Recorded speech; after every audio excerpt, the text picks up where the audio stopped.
Hey y'all, Big Tim here. Thanks for tuning in tonight. I know this is Fairweather Fishing Channel, but gonna do something a little different tonight, and that's because it's been a rough week. Well, been a rough year actually. There's a pretty good reason why you haven't seen me on video in quite a while. I have been out fishing a little bit. Like this time, I've only been 3 times this year, and last year I think I was out 6 times. And part of the reason you haven't seen me much, I never told anybody, is last July I lost my dad. And he was a very special fishing partner for me. And that took the wind out of my sails a lot. And just made it a little bit more difficult to go. And, I still think about him every day. Sometimes I'll go try to call him, stuff like that. But that took the wind out of my sails for a long while. That was July 1st of last year. And then this year, something that kind of messed with me a little bit as well was the death of Ozzy Osbourne. Um, you know, Sometimes you forget what an influence somebody like that has in your life. And the fact that he had Parkinson's and the fact that he died at 76 years old, like my dad, um, kind of shook it home. And maybe, grieving for Ozzy was also grieving for Dad, because I really didn't have time to process or grieve for my dad. I mean, I moped around a little bit. Like I said, I didn't go fishing, but I didn't feel like I really grieved. But that's what it is. So, anyway, I got to thinking about what a influence Ozzy had in my life. The influence that my dad had in my life was definite. I fished a lot. He gave me all my work ethic and all of that different thing. And, um, his is definitely the most strong influence. But of a celebrity, I think Ozzy probably had more influence on me than I thought. And I started thinking about it. And one thing I was going to say was the fact that I don't think there's any musician, with the exception of P. Diddy right now, that has probably been on the news more than Ozzy Osbourne. Back in the 80s, from biting the head off the bat to peeing at the Alamo. And then in the 2000s, his celebrity, or not a celebrity, but his reality show, all that stuff. And of course, the big concert that happened on July 5th, which I was fortunate enough to catch a bunch of the clips of, and I was pretty impressed with that. And of course, now his death. The day it happened, I was in the pool and didn't know anything about it. When I came in, my wife had texted me. I was like, "Oh, no way, really?" And that was the lead story on the news stations. It was kind of amazing that Ozzy Osbourne was the lead story on all of the news stations. But again, I got to thinking how much of an influence he had on me in my life. You guys may not know this, but I used to play a little guitar. That's what this bad boy is here. And I have 3 guitars. 2 of them were inspired by his third guitarist, Jake E. Lee. This being one. I didn't particularly like this one until I saw Jake E. Lee playing one very similar. And I'm going to show you the picture of that in a minute.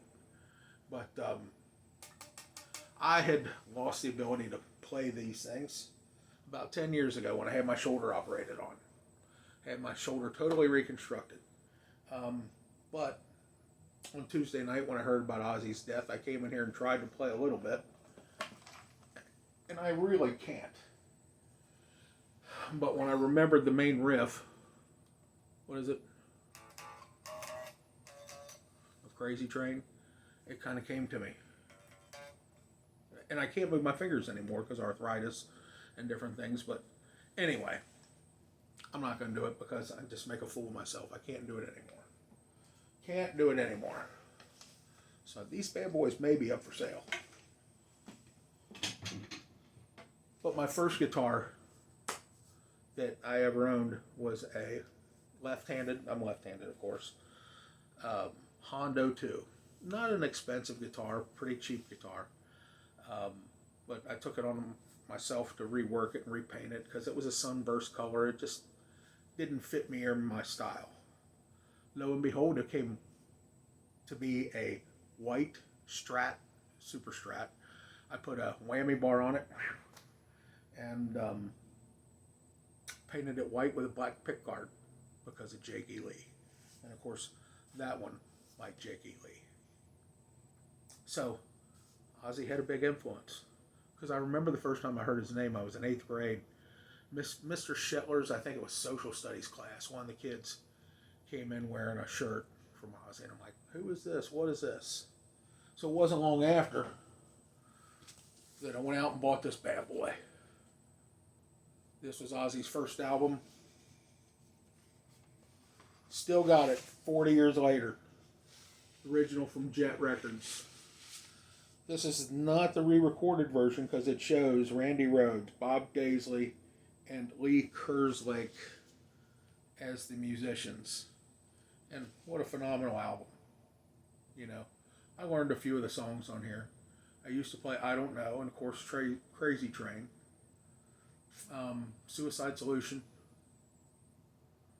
And I believe that was it on this one. But this was a phenomenal album. Loved it. Then came the second album.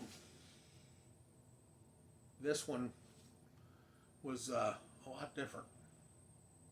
And you know what? In retrospect, I may have bought this one first. I think I did. It's hard to remember 40 years ago.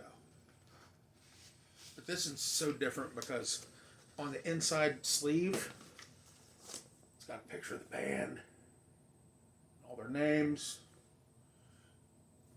the lyrics, which is always cool. That's why I miss albums. You know, kids today don't know what they're missing with full-size albums because you get different things like this. Sometimes you'd even get books in them, and that was always cool. But you see all this,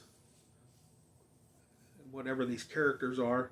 I kind of tried to figure out the code and spell it out back when I was, however old, 14 or 15. And that was pretty neat. I can't find the sheet where the code is actually figured out. But this one is different. Ain't many people got this bad boy. Because I don't know if you can see what it is, but it's what they used to call picture disc. It has a total of 3 songs. This is actually a picture on the record. And the 3 songs are Mr. Crowley, You Said It All, and Suicide Solution. And I wonder if this has any value to it. I got this, 40 years ago, so it's pretty cool thing. On the back of the record shows another picture, and it says it was produced by Blizzard of Oz. And that's pretty cool. So then we get into my high school era, which I don't have any of those on record because I was buying them on cassette. And I do still have them on cassette, but somewhere around here, who knows? Cassettes are small, they're getting lost. The Bark at the Moon album, I had that on cassette, and I loved it. And that's when I started really loving Jake E. Lee. Of course, Randy Rhoads had died in a plane crash before that. And another one of my favorites, Brad Gillis took up playing for Ozzy live, but didn't record anything. So that's why I say Jake is the third. And the next album was when I graduated high school, 1986. The hottest album at the time was The Ultimate Sin, and I loved it. I played it everywhere I went, and I've since listened to it. It didn't fit as well now that I'm in my 50s as it did when I was 17 and 18. But man, I loved that album back then. And then There was some falling out with Jakey Lee, whatever. Don't know about that one. Some people say it was over money.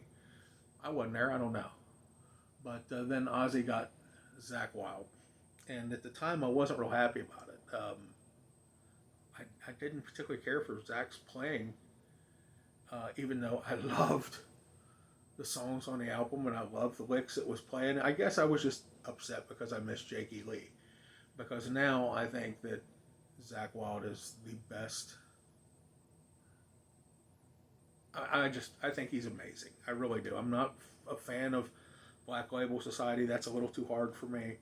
I'm not a fan of the Pantera stuff. That's just a little too hard for me. But I think that Zakk is an amazing guitarist. He's my number one right now. He's the one that I'd really like to meet. And Zakk, if you ever get a chance to see this video, please consider doing Southern rock again. He used to play a lot of Southern rock back in his early 20s. And man, I'd love to see him bring some Skinner and Molly Hatchet and everything back out to light in a Zakk Wylde style. That would be cool. But yeah, I've got those on CD. Don't have those on cassette. By then, we're starting to buy CDs. And I don't have every album Ozzy ever made. But I definitely do have the first 5 or 6. And the Zakk Wylde stuff is definitely my favorite now. Those songs are just a little bit meatier, harder, and I really dig them. Really dig them. But that's the influence that Ozzy had on me in my life. And then you go into the reality show, we had that. I watched those reality shows, and sometimes I felt sorry for Ozzy. I thought that, somebody was railroading him. I felt like somebody had him drugged up where he couldn't do things. I don't think he was drugging himself with the way he was. I think doctors and stuff were doing that.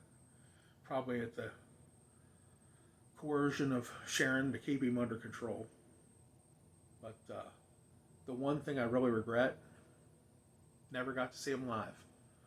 Never got to see him live. Back when I was in high school, I had a couple of opportunities. And I remember one of them I didn't go to because I had a test in college. And I did the right thing and went and took the test and got my decent grade. All of that. Then there were the Ozfests. I didn't go to any of those. My cousins went to at least one of them, maybe 2 of them. And I don't know why I didn't go. Didn't want to spend the money, whatever. I wished I'd gone, even though I don't like crowds, especially by the time I was in my 30s for Ozfests, basically, almost. Yeah, almost 30s, late 20s, early 30s.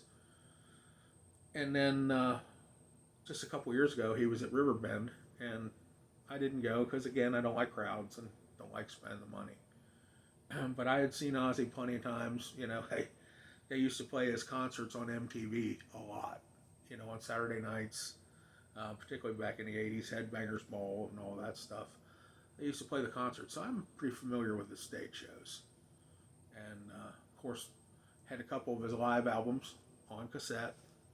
The one, the Randy Rhoads tribute, is phenomenal. If you don't have that, it is incredible. And let me just say, the stuff that Randy Rhoads, when he plays the Black Sabbath stuff, oof, new spin on it. And, of course, Zakk Wylde puts a new spin on it, too. I think I might have to go see Zakk Sabbath when they come around, because I like that stuff, too. But anyway, I just wanted to give you a little update. And, the channel may change a little bit more. We may start doing a little bit more of this kind of stuff, more music-oriented. Because like here lately, it's just been too damn hot to go fishing. And the last time I did fish, I did catch them pretty good, and I got it on video. It's just a matter of me getting it and edit it. But that's what's been going on with me. So thanks for tuning in, and we'll see you the next time. You never know what you're going to expect, though. Could be fishing, could be music. I tell you one thing it won't be. I don't think I'm going to do any politics stuff, because there's enough of that out there. Plus, you know what? Who needs the haters? Anyway, thanks for tuning in. We'll see you next time.